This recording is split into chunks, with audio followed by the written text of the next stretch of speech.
ஊடகங்கள் ஊதி பெரிதாக்குவதைப் போல நினச்சோன்ன டைவர்ஸ், எடுத்த எடுப்பில் நாங்கள் லிவிங் டுகெதர், இப்படிலாம் இந்த ஊடகங்கள் சின்ன திரை பெரிய திரை செல்ஃபோன் திரைகள் காண்பிப்பதை பார்த்து கிராமப்புறத்தில் இருக்கங்களாவது அதை நம்பிடாமல் இருக்கணுங்கிறதுக்காக இதை சொல்கிறேன்.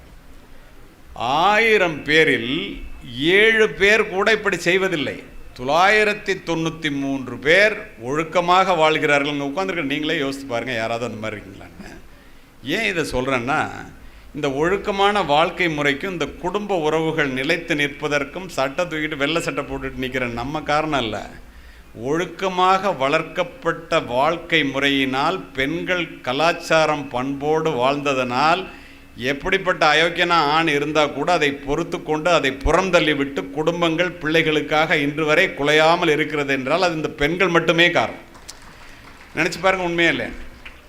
உன்னை கரம் பிடித்தேன் வாழ்க்கை ஒளிமயமானதடி, பொன்னை மணந்ததினால் சபையில் புகழும் கூடுதடி, கால சுமைதாங்கி போல மார்பில் இணைத்தாங்கி வீழும் கண்ணீர் துடைத்தாய், அதில் என் விம்மல் தணிந்ததடி, பேருக்கு பிள்ளை உண்டு வெறும் பேச்சுக்கு சொந்தம் உண்டு, ஆலம் விழுதுகள் போல் உறவுகள் 1000 இருந்தன, வேறென நீ இருந்தாய் அதில் வீழ்ந்து விடாமல் நான் இருந்தேன்.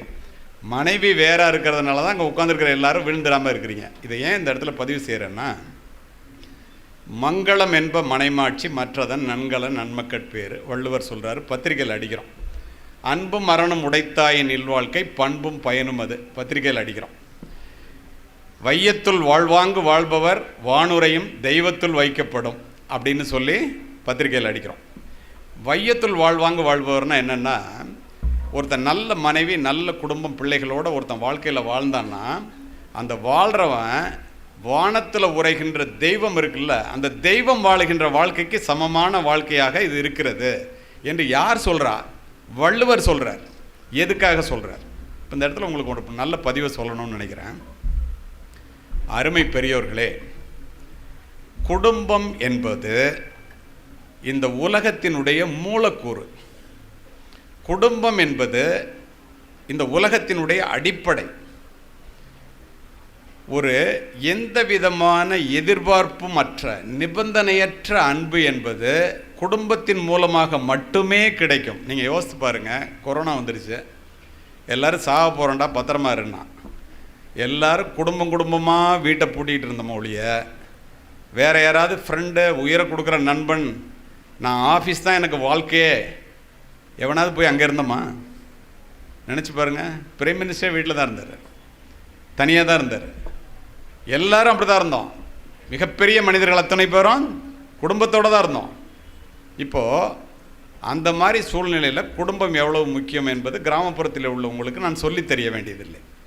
இந்த குடும்பம் ஜன்ம ஜன்மமாக வருகின்ற ஒரு பந்தம், தலைமுறை தலைமுறையாக வருகின்ற ஒரு பெரிய உறவு. அதனால தான் கணவன் மனைவி உறவை குடும்ப உறவை 1000 காலத்து பயிர் அப்படின்னு பதிவு செஞ்சாங்க. எப்படி ஒரு தூக்கணாங்குருவியினுடைய கூடு என்பது அந்த ஒற்றை குருவியினுடைய அறிவோ அனுபவமோ ஆற்றலோ அல்ல, மூதாதைய குருவிகளிடமிருந்து கற்றுக்கொண்டு எந்த மரத்திலே நார் உரிக்க வேண்டும், எந்த மரத்தின் உச்சியிலே கட்ட வேண்டும். நீங்கள் பார்த்துருப்பீங்களான்னு தெரில, இயற்கையிலிருந்து நாம் கற்றுக்கொள்ள வேண்டும். தலைகீழ தொங்கும் அந்த தூக்கணாங்குருவியினுடைய கூடு. கூடி வாழ்வதற்கு ஒரு இடம், குஞ்சு பொறிப்பதற்கு ஒரு இடம் இருக்கும். சுனாமியே வந்தால் கூட ஒரு முட்டை கூட கீழே விழுவது. இது எப்படி கற்றுக்கிடுச்சது? இதை எதுக்கு இந்த இடத்துல சொல்கிறேன் தெரியுமா? நம்முடைய கணவன் மனைவி குடும்ப உறவு என்பது அப்படிப்பட்டது. எடுத்தோன்னே முறிச்சுக்கிறது இல்லை.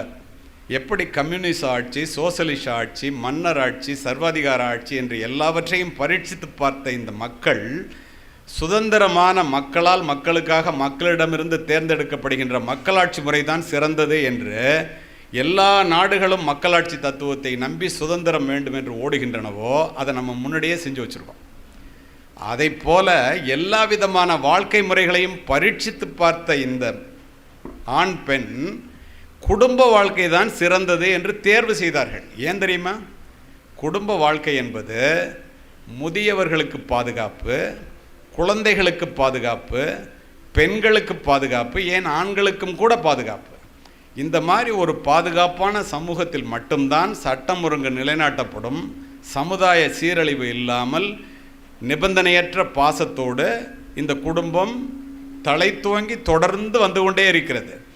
இதை நாம் உடைக்க வேண்டும் என்று நினைத்தால், இதைவிட நல்லதொரு வாழ்க்கை முறையை கண்டுபிடித்து கொண்டு உடைத்தால் பரவாயில்ல. இப்போ லிவிங் டுகெதர்னு சொல்கிறீங்களே, உங்களுக்கு தெரியுமா, லிவிங் டுகெதரில் ஒருத்தனுக்கு ஒரு புள்ள பிறந்தா அதுக்கு பேர் இல்லெஜிட்டிமேட் சைல்டுன்னு பேர்.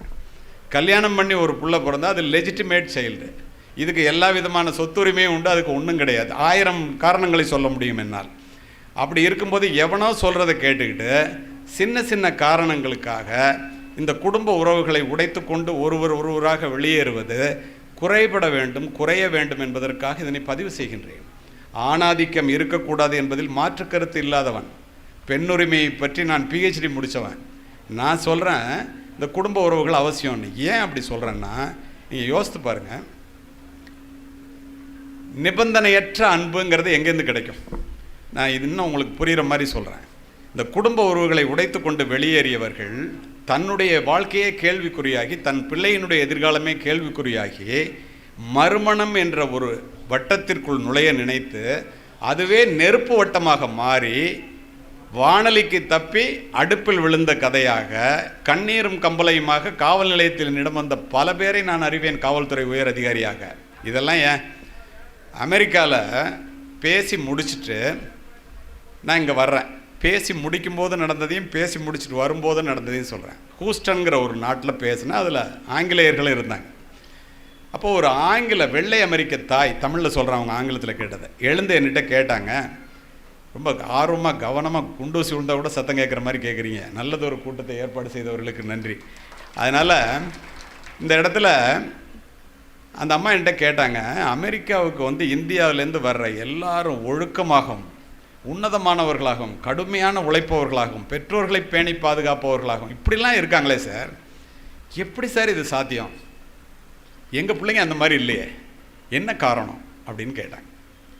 நான் சொன்னேன், அடுத்த நொடி சொன்னேன், உலகத்திலேயே தனக்காக சொத்து சேர்க்காத அப்பாவும் தனக்காக சமைக்காத அம்மாவும் இந்தியாவை தவிர எந்த நாட்டிலும் இல்லை. We are living for the next generation அப்படின்னு சொன்னேன். அப்படியா சார், எங்களால் அது முடியாது சார் அப்படின்ட்டு உட்காந்துருச்சு. ஏன்னா அவன் 18 வயசானா இருக்கிற வீட்டுக்கு நீ மேஜர் ஆகிட்டா போய் வேலை சம்பாரிச்சு இருக்கிற வீட்டு சொல்கிறாம்மா, யார் அப்பம் பிள்ளைகிட்ட சொல்லுவோம். அந்த மாதிரி நாடுகளை நான் இது வரைக்கும் 27 நாடுகளில் உரை நிகழ்த்தவன், எல்லாத்தையும் பார்த்துருக்கேன். 18 மணி நேரம் பயணம் ரிட்டன் ஆகி வர்றோம். பெண்கள் மாநாட்டுக்கு போயிட்டு ஒரு 4 பெண்கள், இந்திய பெண்கள், தமிழக பெண்கள் உட்பட 4 பேர் வந்தாங்க. என்ன அடையாளம் கண்டுட்டு அங்கேருந்து வந்து பேசினாங்க. நான் என்னுடைய மனைவியை அறிமுகப்படுத்தி வைத்தேன். உங்கள் மாநாட்டில் என்ன விசேஷம்னு கேட்டேன். ஆண்கள் புரிந்து கொள்ள வேண்டும், பெண்களும் தெரிந்து கொள்ள வேண்டும்.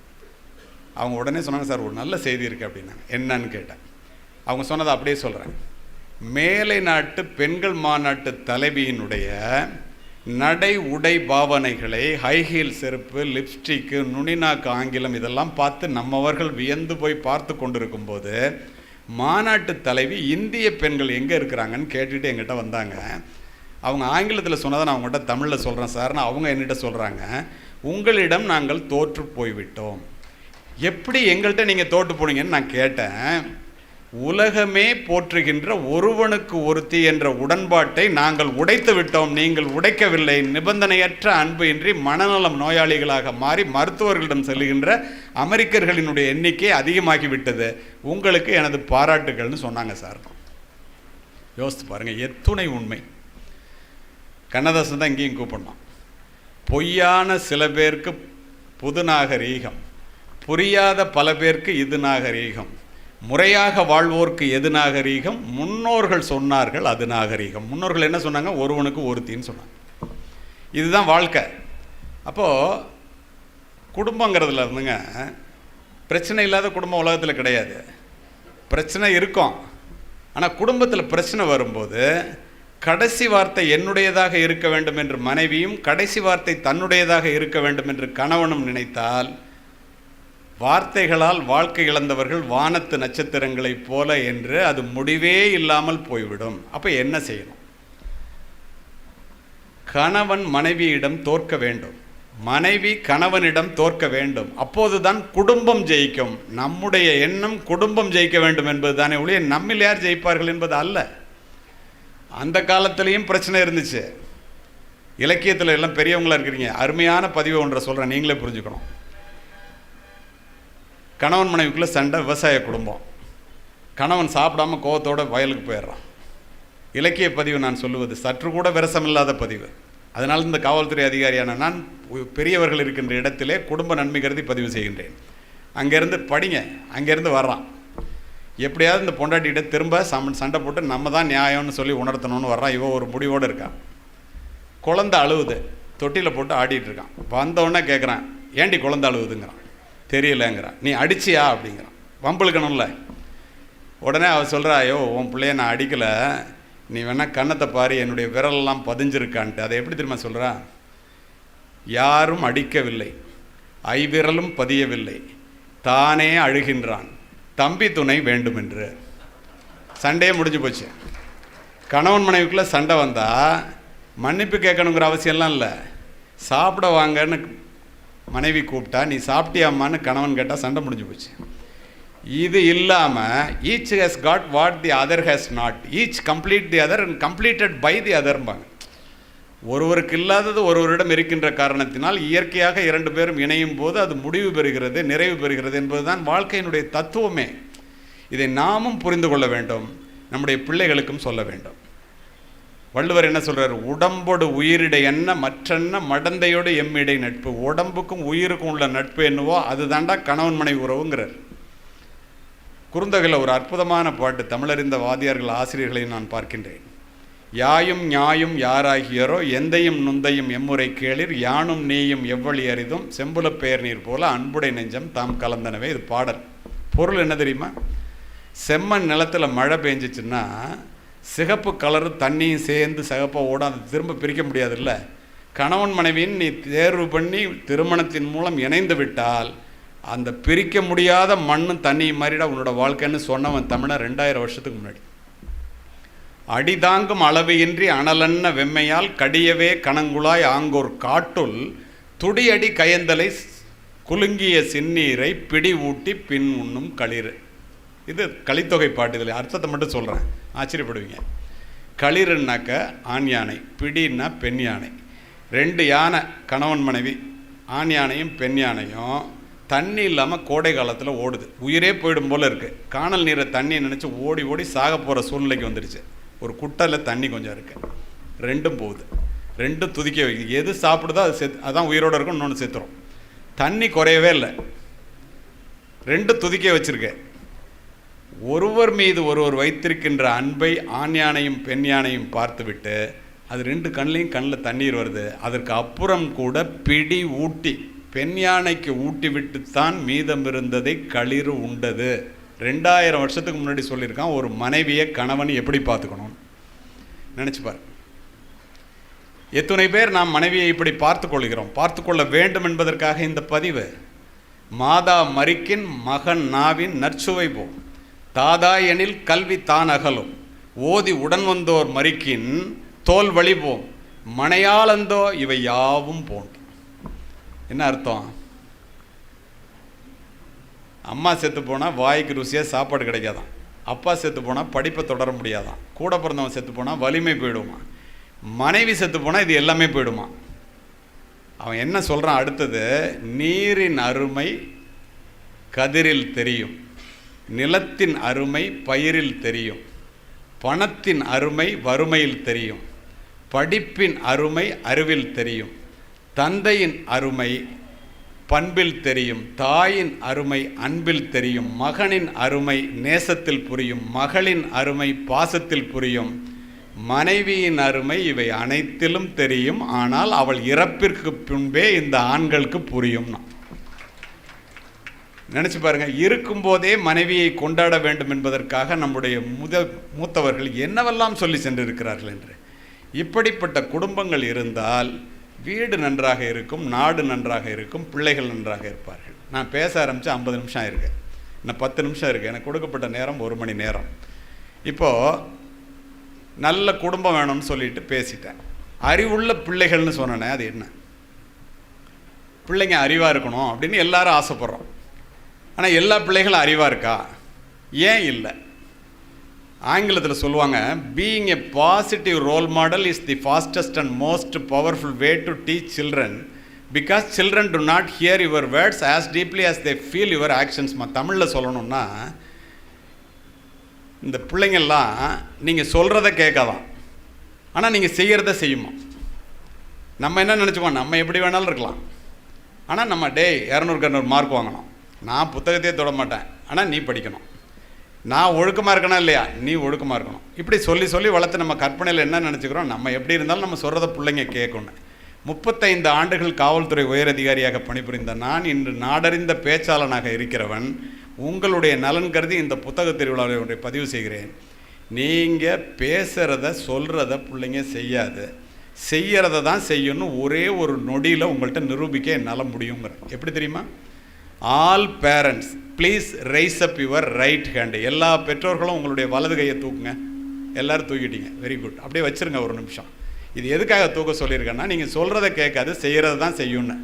Please touch your forehead, நெத்தியை தொடுங்க, ஆள்காட்டி வரலால. Please touch your nose tip, please touch your cheek, அப்படியே கையை வைங்க. யாரும் எடுக்கக்கூடாது. ப்ளீஸ் டச் யுவர் சீக்குன்னு கன்னத்தை தொட சொன்னேன். நான் தொட்டது முகவாயை தொட்டேன். நீங்கள் அத்துணை பேரும் நான் செய்ததைத்தான் செய்தீர்களை ஒழிய சொன்னதை ஒருத்த கூட செய்ய. அப்படியே குமிஞ்சிட்டா போல செய்தல் தான் பிள்ளைகளினுடைய மூல குணம்.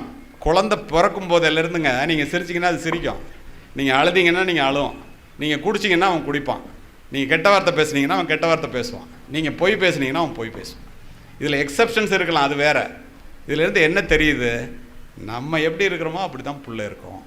அது மட்டுமல்ல நண்பர்களே, மிகப்பெரிய உளவியலாளர் மேடம் ஜெனி கோல் என்பவர் பதிவு செய்கிறார். புள்ள பிறக்கும்போது என்ன நினச்சிக்கிட்டு பிறக்குது அப்படிங்கிறத அப்பா அம்மாவுக்கு சொல்கிற மாதிரி அதை அப்படியே பதிவு செய்கிறார். புள்ள பிறக்கும்போது சொல்லுதான், என்னுடைய வருகையை இந்த பூமி பந்து உற்று நோக்கி கொண்டிருக்கிறது, என்னுடைய வருகையை இந்த உலகமே எதிர்பார்த்து கொண்டிருக்கிறது. ஏன் தெரியுமா? நாளை நான் எப்படி இருப்பேனோ அப்படித்தான் இந்த உலகமும் இருக்கும்.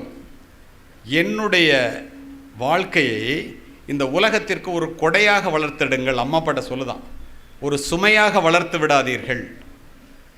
நாகரிகம் ஊஞ்சலாடுகின்ற இந்த காலகட்டத்திலே என்னை ஒழுக்கமாக வளர்த்தெடுக்க வேண்டியது உங்களுடைய கடமை. ஏனென்றால் என்னுடைய விதி உங்கள் கையில் இருக்கிறதுங்க தான்.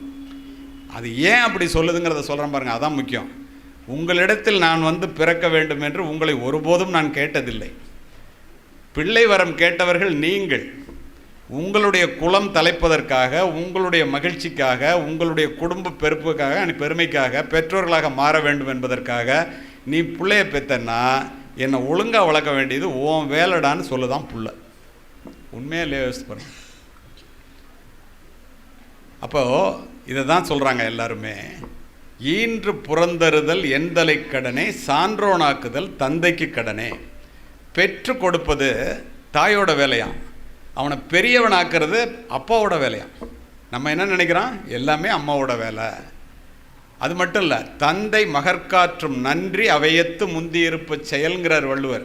உதவின்னு சொல்லுங்க, நன்றின்னு சொல்கிறாரு. கவனிங்க பாருங்க.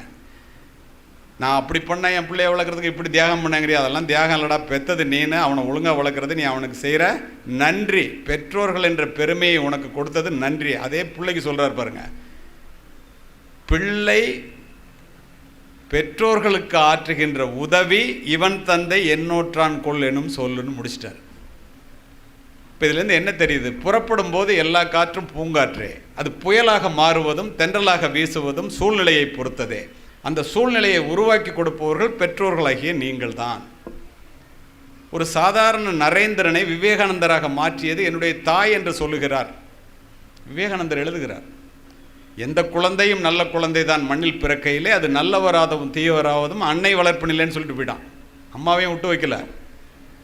அப்போது ஒரு சாதாரண மோகன்தாஸை மகாத்மாவாக மாற்றியது என்னுடைய தாய் என்று மகாத்மா எழுதுகிறார் சத்தியசோதனை புத்தகத்திலே.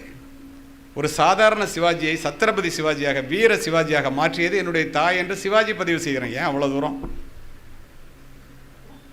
இதோ எரிகிறதே பிரபஞ்சத்தினுடைய பிரம்மாண்ட தேவையான மின்சார பல்பை கண்டுபிடித்த தாமஸ் ஆல்வா எடிசன் 4ஆம் வகுப்பு படிக்கும்போது ஆசிரியை ஒரு கடிதத்தை கொடுத்து, இதை உங்கள் அம்மாட்ட மட்டும் கொண்டு போய் கொடு. படிச்சுட்டு அம்மா கதறி கதறி அழுகுறாங்க. ஏம்மா அழுகுற அப்படின்னு கேட்குறான். ஒன்றும் அறியாத சிறுவன். ஒரு நொடி நிதானித்து அந்த தாய் சொல்கிறாள், நீ தான் உலகத்திலே புத்திசாலி பிள்ளையாம்பா, இந்த ஸ்கூலில் கொஞ்சம்தான் புத்தகம் இருக்கான், உன்னை நூலகத்துக்கு அழைச்சிட்டு போய் புத்தக திருவிழாவுக்கு வந்துருக்கீங்கல்ல, உன்னை நூலகத்துக்கு அழைச்சிட்டு போய் நிறைய புத்தகம் இருக்கிற இடத்துல படித்தா நீ பெரிய அறிவாளி ஆகிடுவான், வாத்தியார் கூட உனக்கு இங்கே சொல்லி தர்றதுக்கு அறிவு இல்லையா? அப்படியாம்மா அவ்வளோ புத்திசாலியா நான்ட்டு அன்னைக்கு போக ஆரம்பித்தவன் 27 வருஷம் நூலகத்துக்கு தினம் போகிறான். நூலகர் லேட் ஆகிடுச்சின்னு சொன்னால் என்னை உள்ளே வச்சு பூட்டிட்டு போயா காலையில் திறந்துக்கன்னு படித்தான். ஆயிரக்கணக்கான கண்டுபிடிப்புகளை கண்டுபிடித்தான். அம்மா செத்து போகிறாங்க. கிராமஃபோனில் ஆரம்பித்து பல்பு வரைக்கும் கண்டுபிடிச்சி உலகத்தை ஒளிமயமாக்கியவன் தாமஸ் ஆல்வா எடிசன், உங்களுக்கு தெரியும். அம்மா இறந்து போனோன்னா அம்மா ஞாபகமாக இருக்கேன்னு வீட்டை மாத்திரம். புத்தகத்திலேருந்து ஒரு கடிதம் கீழே விழுது. எடுத்து படித்த தாமஸ் ஆல்வா எடிசன் கதறி கதறி அழுகிறான். அது அவங்க டீச்சர் கொடுத்த லெட்டர். அதில் என்ன எழுதியிருக்குன்னா, உங்கள் பிள்ளை மூளை வளர்ச்சி இல்லாத பிள்ளை, இந்த பள்ளிக்கூடத்தில் படிக்க முடியாது, அவனை அழைத்து கொண்டு போய் விடுங்கள். ஆனால் அம்மா சொன்னது, உலகத்தில் நீ புத்திசாலிடா, நீ நூலகத்துக்கு போய் படித்தா அறிவாளியா. தாய் சொன்னதை அப்படியே ஒத்துக்கொண்ட அந்த மனதிலே பதித்து கொண்ட அந்த சிறுவன் அப்படியே செய்து காட்டினான். தான் டைரி எடுத்து என்ன எழுதுன்னு தெரியுமா? உலகத்திலேயே முட்டாளாக பிறந்த என்னை உலகத்திலேயே மாபெரும் அறிவாளியாக மாற்றியது படிக்காத என்னுடைய ஏழை தாயே என்று எழுதினான். நினச்சி பாரு, ஒரு அம்மா நினச்சா ஒரு பிள்ளையை எப்படி உண்டாக்க முடியும்? குடும்பம் தான் பிள்ளைகளினுடைய முதல் வகுப்பறை. பெற்றோர்கள் தான் பிள்ளைகளினுடைய முதல் ஆசிரியர்கள். Parents R the first teachers and teachers are the second parents.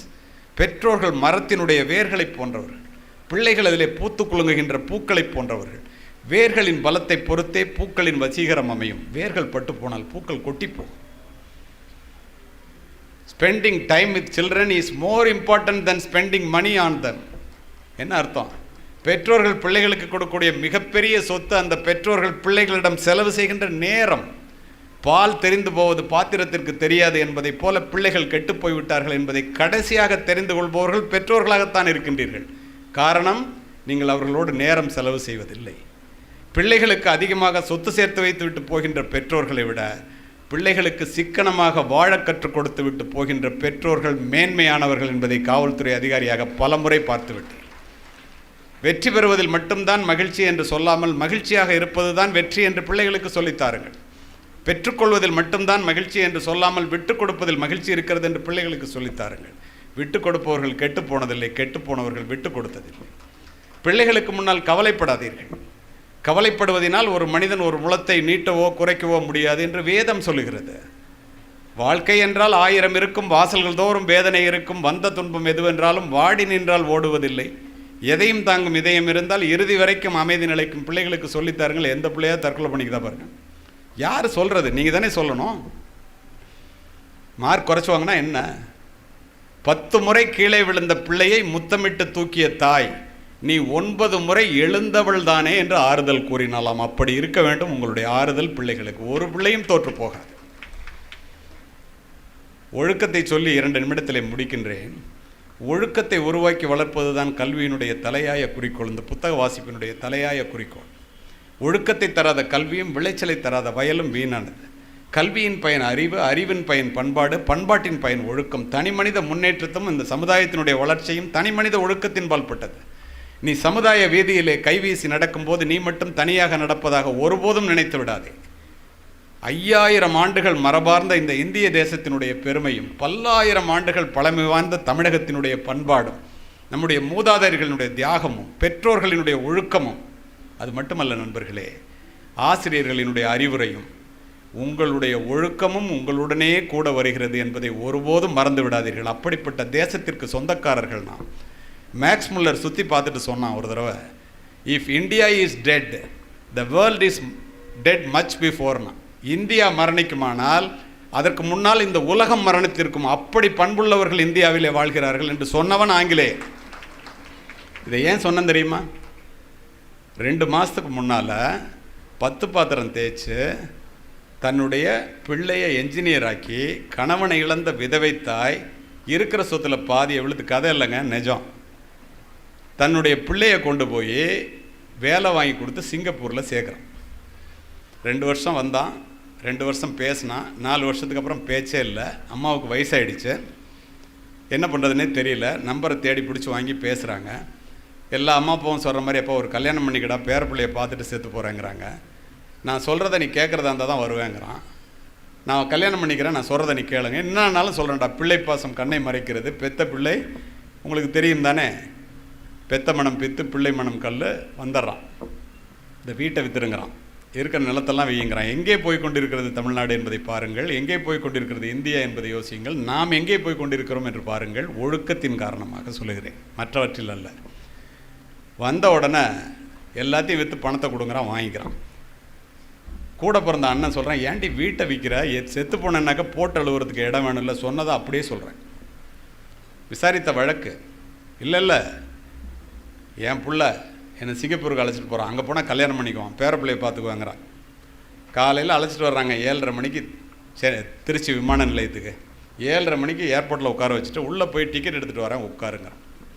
உள்ளே போய் டிக்கெட் எடுக்கலாமா சிங்கப்பூருக்குன்னு கூட அந்த அம்மாவுக்கு தெரியாது, பேதை பணம். உட்கார வச்சுட்டு போனவன் 12:30 மணி ஆகிடுச்சு, வரல. மணிராஜன் ஒரு இன்ஸ்பெக்டர் என்கிட்ட வேலை பார்த்தவர், சிசிடிவியில் பார்க்குறாரு. ஒரு அம்மா 5 மணி நேரமாக உட்காந்துருக்கு, எல்லா விமானமும் வந்துடுச்சு, எல்லா விமானமும் போயிடுச்சு. ஏர்போர்ட் ஆஃபீஸர்கிட்ட போய் சொல்கிறாரு, என்ன 5 மணி நேரமாக உட்காந்துருக்கு, அசையாமல் உட்காந்துருக்கு அந்த அம்மான்ட்டு. ஒரு காஃபி வாங்கிட்டு 2 பேரும் போகிறாங்க. அந்த அம்மா சொல்லுது, நான் பசி தாங்கிக்குவேன்ப்பா, கூட்டம் அதிகமாக இருக்கும் போல இருக்குது டிக்கெட் எடுக்கிற இடத்துல. எப்படி நம்புது பாருங்கள் அந்த அம்மா. புள்ள பசி தாங்க மாட்டான், அவனுக்கு கொண்டு போய் கொடுங்க. உன் புள்ள பேர் என்னன்னு கேட்குறாங்க, சண்முக சுந்தரம்ங்கிறாங்க. போய் பார்க்குறாங்க, அவன் 11:30 மணிக்கு சிங்கப்பூர்லேயே போய் இறங்கிட்டான், அம்மாவை ஏமாற்றிட்டான். தான் ஏமாற்றப்பட்டோம் என்பதை தெரிந்த பிறகு அந்த தாய் ஒரு ஆட்டோ எடுத்துகிட்டு திருச்சிக்கும் புதுக்கோட்டைக்கும் போகிற வழியில் வீடு. எப்படி தன் உயிரை மாய்த்து கொண்டாள் என்றால் நீங்கள் தாங்க மாட்டீர்கள். தாயிலிருந்து தான் தலைமுறை தொடங்குகிறது. ஒவ்வொரு தாயும் ஒரு வரலாறு. தலைமுறை மாற்றத்தை உருவாக்கக்கூடிய தகுதி பெற்றவள் இந்த உலகத்தில் தாய் மட்டுமே. மாதா வயிறெறிய வாழா ஒரு நாளும் என்கிறார் வாரியார். மாதாவை ஒரு நாளும் மறக்க வேண்டாம் என்கிறது உலக நீதி. அன்னையும் பிதாவும் முன்னறி தெய்வம் என்கிறது கொன்றை வேந்தன். யார் இல்லை என்றால் இந்த உலகத்தில் நீ பிரவேசித்திருக்கவே முடியாதோ, யாரை இழந்து விட்டால் நீ திரும்ப பெற முடியாதோ அவளுடைய பெயர் தானடா தாய் என்று பதிவு செய்கிறார் விவேகானந்தர். 10 மாதம் உன்னை சுமந்து புரண்டு படுத்தால் கூட உனக்கு வலிக்குமே என்று, உனக்கு வேண்டியதை உண்டு தனக்கு வேண்டியதை வெறுத்து, நீ பிறப்பதற்கு முன்பே உனக்காக இறைவனிடத்திலே வேண்டிய ஒரே ஒரு உன்னதமான ஜீவன் இந்த உலகத்திலேயே உண்டென்றால் அது உன்னை பெற்ற தாயை தவிர யாரும் இல்லை. யோசித்து பாருங்கள், எவ்வளோ நிகழ்ச்சியாக கேட்டுடுறீங்கன்னு பார்க்கும்போதே எனக்கு தெரியுது. என்னுடைய நல்ல குணங்கள் எல்லாவற்றுக்கும் காரணம் என்னை பெற்றெடுத்த தாயே என்று பதிவு செய்கிறான் ஆபிரகாம் லிங்கன். என்னுடைய தாயினுடைய காலடியிலே தான் சொர்க்கம் இருக்கிறது என்கிறார் நபிகள் நாயகம். உண்டாக்கி பால் ஊட்டி வளர்த்த தாயை உமையவள் என்று உணர்கிற உணர்ச்சி கட்டீர் என்கிறான் பாரதி. தாயை போற்றி வீழ்ந்தவனும் இல்லை, தாயை தூற்றி வாழ்ந்தவனும் இல்லை. கண்ணை விளக்காக்கி கையை தொட்டிலாக்கி இரத்தத்தை பாலாக்கி வளர்ப்பவள் அல்லவா தாய். ஓலை குடிசையிலே ஒழுகும் மழை நீரை குழந்தை மேல் படாமல் காப்பதற்காக ஒவ்வொரு தாயும் தன்னுடைய உடலை கூடாரமாக்குகிறாள். நாம் நனைந்திருப்போம் மழை நீரால் அல்ல, தாயினுடைய கண்ணீரால். நீங்கள் யோசித்து பாருங்களேன், வீட்டிலே சோறு சுவையாக இருந்தால் நீங்கள்லாம் சாப்பிடுவீங்க, அப்பாலாம். சோறு நன்றாக இருந்தால் பிள்ளைங்கள்லாம் சாப்பிடுவீங்க. சோறு மிச்சம் இருந்தால் மட்டுமே உன்னை பெற்ற அம்மா சாப்பிடுவாள். வெளியில் போய்விட்டு வீட்டிற்கு வருகின்ற பிள்ளை மழையில் நனைந்து வந்தால் கொடை எடுத்துகிட்டு போயிடக்கூடாதா அப்பா, ஓரமாக ஒதுங்கி இருந்துட்டு வரக்கூடாதா அண்ணன். பெற்ற தாய் தன் பிள்ளையினுடைய நனைந்த தலையை முந்தானையால் துவட்டி, இந்த பாழாய்ப்போன மழை என் பிள்ளை வெளியிலே போகும்போதா பேச வேண்டும் என்று மழையே திட்டுவாள். அப்படிப்பட்ட நாடு இது. ஆனால் எங்கே போய் கொண்டிருக்கின்றோம்? பூமிக்கு அடியிலே இருக்கின்ற நீரானது கிணற்றின் மூலம் முகம் காட்டுவதைப் போல, பசுவினுடைய உடலில் இருக்கின்ற பாலானது மடிக்காம்பின் மூலம் சுரப்பதைப் போல, இறைவன் ஒவ்வொரு வீட்டிலும் இருக்க முடியாது என்ற காரணத்தினால் தாயை படைத்தான். இதை புரிந்து கொள்ள வேண்டியது நாம், சொல்ல வேண்டியது பிள்ளைகளுக்கு நாம். பெற்றோர் உறவு கூட பாதிக்கப்பட்டு போய் கொண்டிருக்கிறதை நான் பார்க்கின்றேன். அம்மாவை மதிக்காமல் அப்பாவை மதிக்காத பிள்ளைகள் என்ன பிள்ளைகள்? அச்சம் உள்ளடக்கி அறிவகத்து இல்லா கொச்சை மாந்தரை பெறுதலின் அக்கூடி எச்சமற்று ஏமாந்து இருத்தல் நலம்னா. அம்மா அப்பாவை மதிக்காத, ஒழுக்கம் இல்லாத, பொய் பேசுகிற, திருடுற தப்பான பிள்ளைய ஒரு அம்மா அப்பா பெற்று எடுக்கிறத விட அந்த அம்மா அப்பா பிள்ளையே இல்லாமல் இருக்கிறது நல்லதுரா நாட்டுக்கும் வீட்டுக்குன்னு 2000 வருஷத்துக்கு முன்னாடி சொன்னவன் தமிழன். செய்ய வேண்டியது நாம் தானே. கோடிக்கணக்கான யூதர்களை கொன்று குவித்த ஹிட்லர் கூட 2ஆம் உலகப் போருக்கு பின் தன்னைத்தானே துப்பாக்கியால் சுட்டு கொண்டு இறக்க வேண்டும் என்று நினைத்த போது தன் தாயினுடைய புகைப்படத்தை வைத்து மார்பிலை அணைத்தபடி துப்பாக்கியால் சுட்டுக்கொண்டு நாற்காலியிலே சரிந்து கிடந்தான் என்கிறது வரலாறு சொல்லும் உண்மை. ஏன் அவ்வளவு தூரம் இதை சொல்லி முடிக்கின்றேன்? இதை கேட்பவர்கள் யாரும் தாயை புறந்தள்ள மாட்டீர்கள், தாயை கொண்டு போய் முதியோர் இல்லத்திலே சேர்க்க மாட்டீர்கள். தாய்க்கு வேண்டிய மரியாதையை நீங்கள் கொடுப்பீர்கள், உங்களுக்கு வேண்டிய மரியாதையை உங்கள் பிள்ளைகள் கொடுப்பார்கள். இந்த தமிழ் மண்ணிலே, தஞ்சை மாவட்டத்திலே, பூம்புகார் நகரத்திலே பட்டினத்தார் சோழ பேரரசனுக்கே கடன் கொடுக்கும் அளவிற்கு பணக்காரர், காதருந்த ஊசியும் வாராதுகான் கடைவழிக்கே என்ற ஒற்றை வரி தந்த ஞானத்தால் தன்னுடைய சொத்துக்கள் அத்துணையின் முதலே எறிந்துவிட்டு துறவு கோலம் போனுகிறார். கதை இல்லைங்க, நிஜம். எவ்வளோ அமைதியாக கேட்குறீங்க. மனைவி மறிக்கின்றால் கவலைப்படவில்லை, மக்கள் மறிக்கின்றார்கள் கவலைப்படவில்லை, பெற்ற தாய் வந்து நிற்கின்றாள்.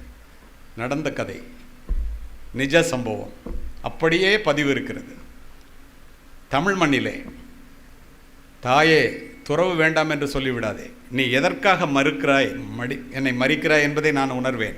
நான் ஒரே பிள்ளை உனக்கு ஈமக்கிரியை செய்யாமல் இந்த பட்டினத்தான் சத்தியமாக பூம்புகார் நகரத்தை விட்டு போக மாட்டான். இது சத்தியம் என்று சத்தியம் செய்து கொடுத்தவர் பூம்புகார் நகரத்திலே சத்திரத்திலே தங்கி பிச்சை எடுத்து உண்டார். தன் தாயினுடைய இறப்பு செய்தியை கேட்டவுடன் பதறியடித்து சுடுகாட்டிற்கு ஓடி வந்த பட்டினத்தார் பச்சை வாழை மட்டையிலே தாயினுடைய உடலை வைத்து உருகி உருகி 10 பாடல்களை பாடினார். நான் ஒரு 4 மட்டும் உங்களுக்கு சொல்கிறேன், நேரம் கருதி. தமிழ் நல்லா புரிஞ்சுக்கிறீங்க.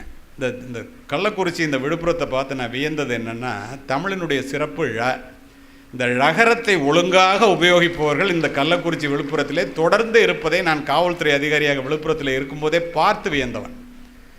அதனால தான் பாட்டை சொல்லிட்டு பொருள் சொல்ல வேண்டாம்னு நினைக்கிறேன்.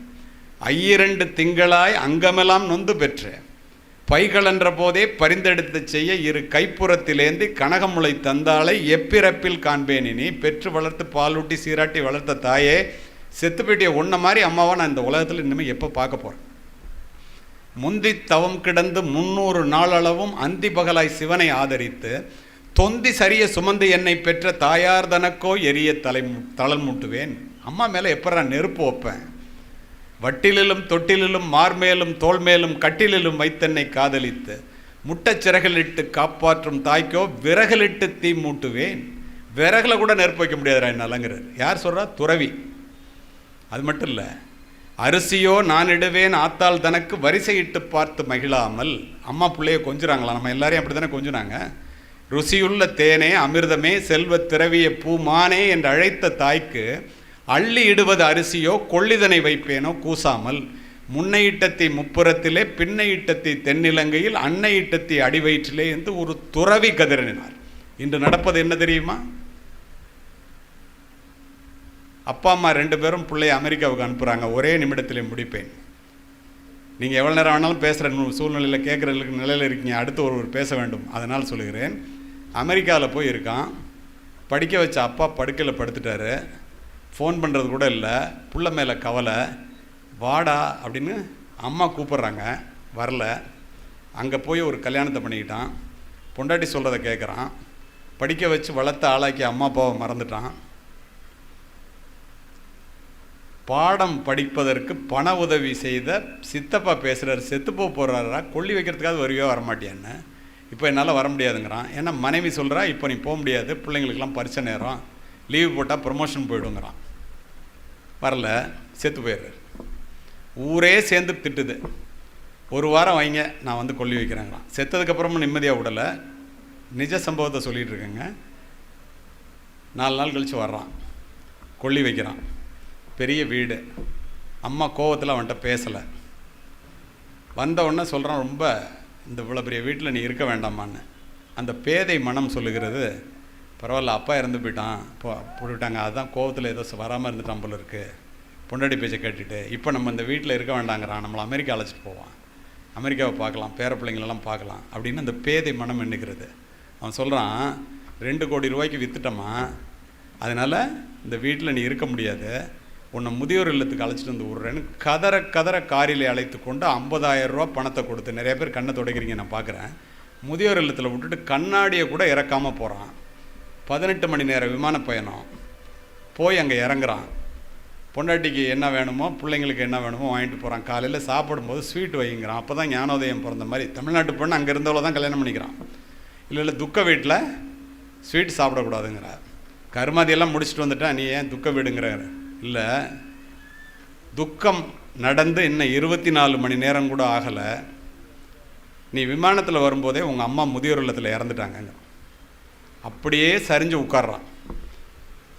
கண்கெட்ட பின் சூரிய நமஸ்காரம். பட்டினத்தார் என்ன செய்தார், இன்றைய பிள்ளைகள் என்ன செய்கிறார்கள், முதுமையிலே நிறைவான வாழ வேண்டும் என்றால் 40 வயது 50 வயதிலிருந்து 60 வயதுக்கு மேலே நமக்கு தேவையான பொருளை சேர்த்து வைத்த கற்றுக்கொள்ளுங்கள். பெரியவர்கள் அத்துணை பேரும் அறம் சார்ந்த வாழ்க்கையாக இருக்கும்போது இருந்த நிலை பொருள் சார்ந்த வாழ்க்கையாக மாறிப்போன பிறகு இல்லை. இதை புரிந்து கொள்ள வேண்டியது உங்களுடைய கடமை.